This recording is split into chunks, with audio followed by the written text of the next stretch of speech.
कोई आपके घर में घुस जाएगा और कब्जा जमा लेगा तो आप क्या करेंगे? कोई आपके गांव में घुस जाएगा, पूरे गांव पर कब्जा जमा लेगा तो आप क्या करेंगे? कोई आपके जिला में, राज्य में या देश में घुस जाएगा और कब्जा करेगा तो आप क्या करेंगे? यही हो रहा है फिलिस्तीन में। सोचिए, 20 लाख फिलिस्तीनियों की जिंदगी को इजराइल ने बैरिकेड कर रखा है।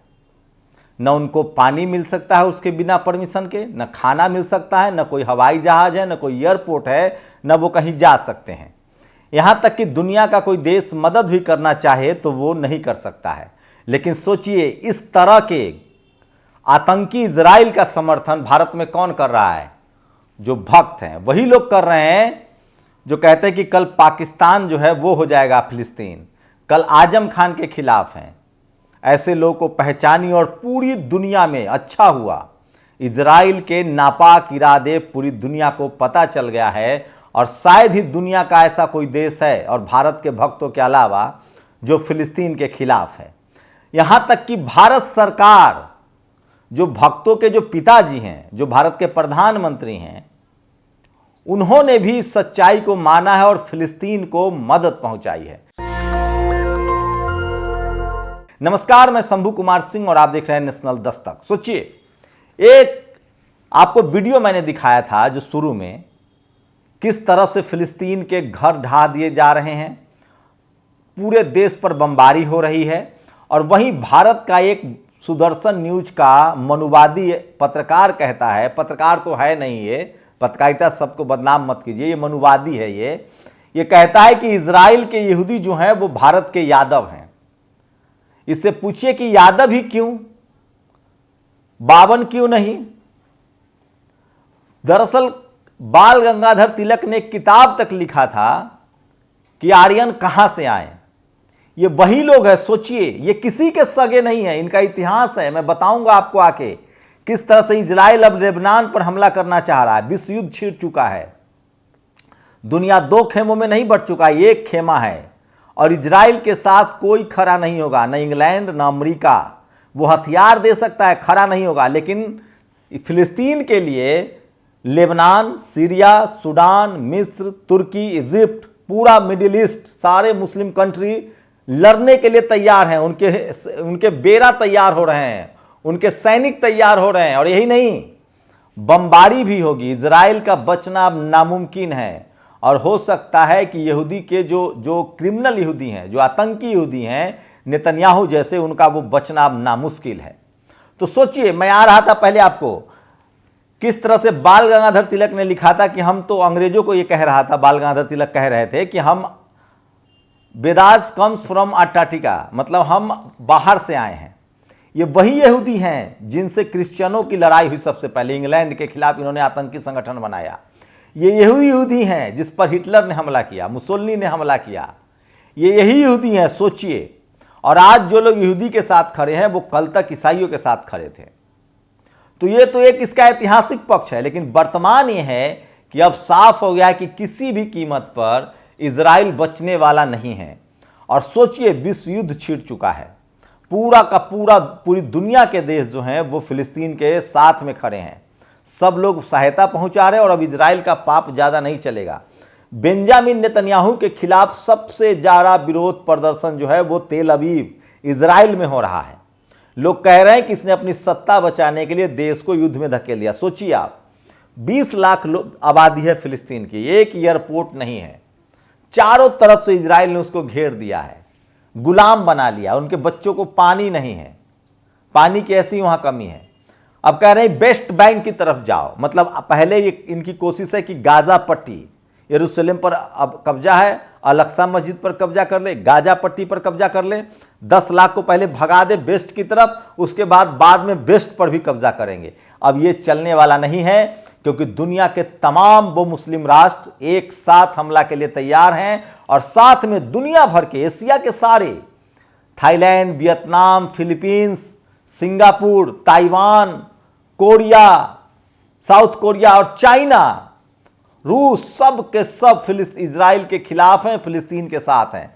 फिलिस्तीन के साथ 2 देश दिख रहे हैं साफ साफ, इजराइल के साथ अमेरिका और इंग्लैंड। वो सिर्फ हथियार दे सकते हैं इनको, लेकिन जब चाइना मोर्चे पर आएगा, जब रूस मोर्चे पर आएगा, तो फिर इंग्लैंड अपना देखेगा, अमेरिका अपना देखेगा, जो उसकी आदत रही है, वो फिर नहीं लड़ने आएगा इजरायलियों के लिए।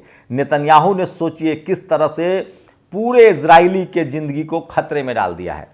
इजरायली एक संपन्न देश है, टेक्नोलॉजी के रूप में आधुनिक है, अमेरिका से अच्छी दोस्ती है, यूरोपियन है, और पूरी दुनिया में यहूदी जो है 3% 2% है, मतलब क्रिश्चियन के मुकाबले, और उनका कब्जा है बिजनेस पर।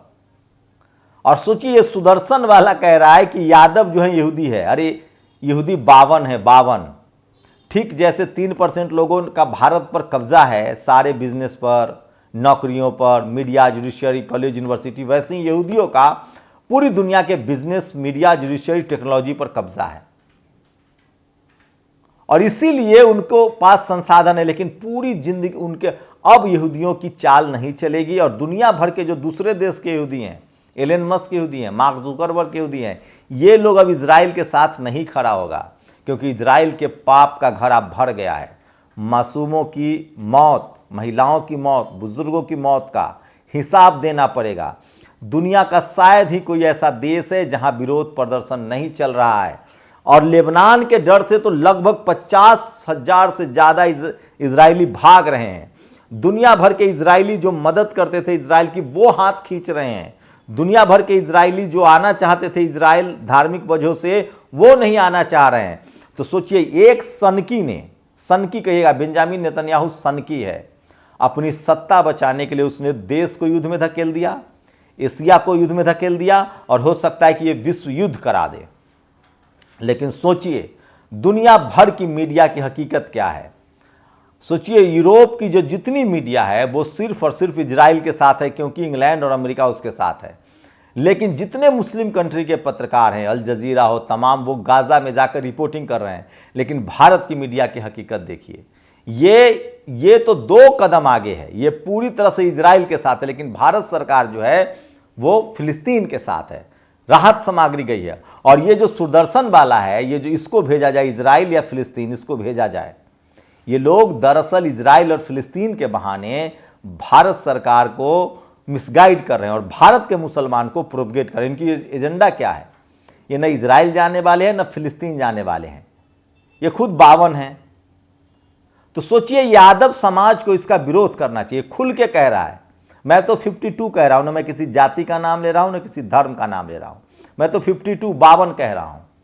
लेकिन ये सरेआम कह रहा है कि यहूदी यादव हैं। अरे यादव न्याय के पक्ष में खड़ा होता है, फिर ललई सिंह यादव, यादव लालू यादव, यादव रामबरन यादव, यादवों का ऐतिहासिक, यादव किसान रहे हैं, प्रतिपालक रहे हैं।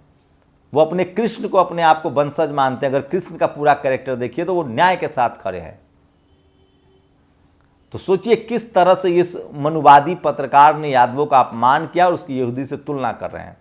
अब बात सोचिए फिलिस्तीन की, मासूम पानी के लिए तरस रहे हैं, 20 लाख फिलिस्तीनियों को गुलाम बना रखा है, घेर रखा है, ये कब तक चलेगा? अब सोचिए पहले इजराइल ने खबरें रोक रखी थी, सबको लगता था बहुत बड़ा मारक देश है, मतलब उसके टेक्नोलॉजी है, मोसाद है, फलाना है, ढेमकाना है, झूठ का एक बड़ा परपंच रच रखा था। वो सारे परपंच बेपर्दा हो गए हैं और मुश्किल से 500 से 1000 हमास के लोगों ने उसको दाग दिया और उसका मिसाइल भी फ्लॉप हो रहा है। और ये साफ हो गया कि जो हमला हुआ है अस्पताल पर वो इजराइल की करतूत है और इजराइल के लगातार बम गिरा रहा है, घरों पर बम गिरा रहा है, मासूमों पर बम गिरा रहा है, युद्ध की पॉलिसी है उसकी अवहेलना कर रहा है। ये देश किसी तरह से देश कहलाने लायक नहीं है। और लेकिन सोचिए, लेकिन आम जो यहूदी है, आम जो इजरायली है, वो नेतन्याहू जैसा नहीं है। नेतन्याहू इजराइल के नाम का गलत इस्तेमाल करा, इसमें सबसे बड़ा कोई दोषी है तो वो इजराइल है, नेतन्याहू है। इजराइल को भी बदनाम, सोचिए एक आदमी किस तरह से पूरे देश को बदनाम कर देता है। ये आदमी अपनी महत्वाकांक्षा में, ये आदमी अपनी सत्ता की चाहत में, ये जो शख्स है बेंजामिन नेतन्याहू, ये कूड़ है, ये हिटलर से भी ज़्यादा कूड़ है। लेकिन ये बदला तो ले नहीं सकता है ईसाइयों से, क्योंकि ईसाई सबसे ज़्यादा हैं, तो ये उसका बदला मुसलमानों से ले रहा है। दुनिया में सबसे पहले संस्था बना के आतंकवादी गतिविधियों को, हत्याओं को अंजाम दिया तो वो यहूदी थे। इंग्लैंड के खिलाफ लड़ रहे थे। तो आप कल्पना कीजिए, आप कह रहे हैं कि मुसलमान आतंकी है, फिलिस्तीनी आतंकी है, फिलिस्तीनी नागरिक आतंकी है, हमास आतंकी है। सबसे बड़ा आतंकी नेतन्याहू है, जिसने अपने देश के साथ साथ पूरी दुनिया को खतरे में डाल दिया है और वर्ल्ड वार की आशंका बनी हुई है, क्योंकि एशिया का रूस और चीन एक साथ खड़ा हो गया है और वो फिलिस्तीन के साथ खड़ा है, और उधर अमेरिका और इंग्लैंड इजराइल के साथ खड़ा है। इस एक सनकी आदमी ने सत्ता के लालच में न जाने क्या कर देगा, और उसके साथ गोदी मीडिया, मनु मीडिया। क्या ड्रामा है, क्या नौटंकी है। मतलब जानबूझकर ये लोग दिखाता है कि इजराइल पर हमला हो रहा है, इजराइल पर बम गिर रहा है, इसलिए इजराइल बड़ा बदले की कार्रवाई कराई। ये सब झूठ है, फरेब है, फर्जी है। सच्चाई है कि 20 लाख फिलिस्तीनियों को इजराइल ने गुलाम बना रखा है और वो अपनी आज़ादी की लड़ाई लड़ रहे हैं। और धीरे धीरे पूरी दुनिया के सारे अमन पसंद लोग फिलिस्तीन के साथ खड़े, और यहाँ तक कि भारत सरकार फिलिस्तीन के साथ खड़ा है। भारत सरकार ने पहला खेप पहुंचा दिया है राहत सामग्री का। और सोचिए, मैं फिर कह रहा हूं, जो भी इजराइल का समर्थन कर रहा है, इजराइल देश का समर्थन कर रहा है, वो नेतन्याहू का समर्थन कर रहा है, और नेतन्याहू क्रिमिनल है, वॉर क्रिमिनल है, और देर सवेर उसको सजा मिलेगी। तो पूरे इजराइल और फिलिस्तीन के मामले में सबसे बड़ा दोषी जो है वो इजराइल है। इजराइल को तब तक सिंपैथी मिल रहा था जब तक हमास के हमले की बात कही जा रही थी, लेकिन जैसे ही इजराइल ने हमास के बदले फिलिस्तीनियों को मारना शुरू कर दिया, दुनिया को पता चल गया कि ये फिलिस्तीन पर कब्जा करना चाहता है और उसके बहाने ये चुनाव जीतना चाहता है। अब सारी सिंपैथी फिलिस्तीन से, इजराइल से खत्म होकर फिलिस्तीन चल गई है, और सबसे बड़ा दोषी इस केस में नेतन्याहू है। कुछ लोग तो जानकार, जो विदेश मामलों के जानकार है, वो कह रहे हैं कि अपनी सत्ता, डूबती हुई सत्ता बचाने के लिए बेंजामिन नेतन्याहू ने जानबूझकर अपने ही ऊपर हमला करवाया। अब बताइए, जब आपके पूरे देश में दीवार खड़ी है, आपके पास मोसाद है, आपके पास वो कौन सा रडार है, आयरन रडार है, एक परिंदा पर नहीं मार सकता है, कैसे आपके यहाँ 1000 से ज़्यादा हमास घुस गया, कैसे आप पर मिसाइल दगने शुरू हो गए? इसका मतलब है कि ये सब कुछ प्लानिंग के तहत है, प्रोपेगेंडा है। जानबूझकर इजराइल पर शुरुआती कुछ हमले करवाए गए। ये लाशों की राजनीति कर रहा है बेंजामिन नेतन्याहू। ये सबसे बड़ा वॉर क्रिमिनल है, और पूरी दुनिया ने इसे पहचान लिया है, इसे घेर लिया है, और सारे मुस्लिम राष्ट्र तैयार हैं। लेबनान तो बाकायदा हमला कर चुका है, तुर्की के इतिहास तैयार हैं, पूरा मिडिल ईस्ट के मुस्लिम कंट्री तैयार हैं।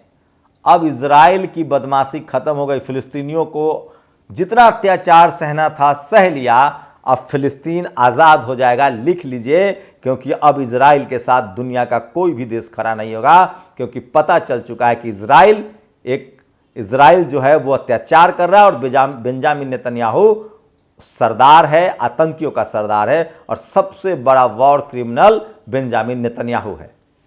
20 लाख लोगों को आप गुलाम बना लेंगे आज 21वीं सदी में, उनके जमीनों पर कब्जा कर लेंगे।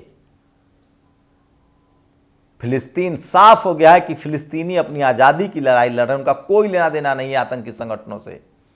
इजराइल ने उन पर कब्जा कर रखा है, और अब उन पर उनका पूरा फिलिस्तीन कब्जा चाहता है, और उसका मास्टरमाइंड बेंजामिन नेतन्याहू है, जिसकी दुनिया ने साथ छोड़ दिया। भारत की डिप्लोमेसी इसलिए अब सही हुई है क्योंकि सबको पता है कि रूस और चीन मिलकर मुस्लिम राष्ट्रों से गलबहियां कर रहे हैं, दोस्ती बढ़ा रहे हैं।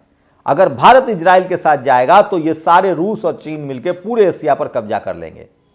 आज चीन को रोकने की किसी में ताकत है तो वो भारत में है।